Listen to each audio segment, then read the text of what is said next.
আগামীকাল বিকেল ৪টার সময় আইএল টি-টোয়েন্টি লিগে সাকিব আল হাসানের মুম্বাই আমিরাটস মুখোমুখি হবে শারজা ওয়ারিয়র্সের বিপক্ষে। প্রথম ম্যাচে একাদশের সুযোগ পাননি তিনি।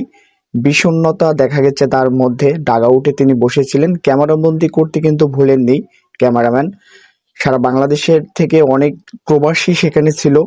সেখানে তারা কাজ করে সাকিব আল হাসানকে দেখার জন্য তিনি অনেক বেশি সময় ধরে বাংলাদেশকে সার্ভিস দিয়েছেন।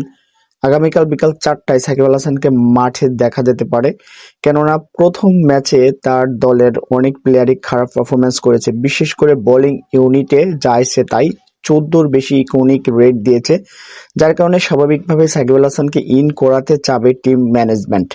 তার পেছনে যথেষ্ট কারণ রয়েছে। এটা তো টি-10 লিগ খেলা না, এটা টি-20 20 ওভারের খেলা। এখানে অবশ্যই সাকিবের মতো জেনুইন অলরাউন্ডারের খুব বেশি প্রয়োজন। একই সঙ্গে ব্যাট কিংবা বল দুইখানি কিন্তু সমানভাবে পারদর্শী।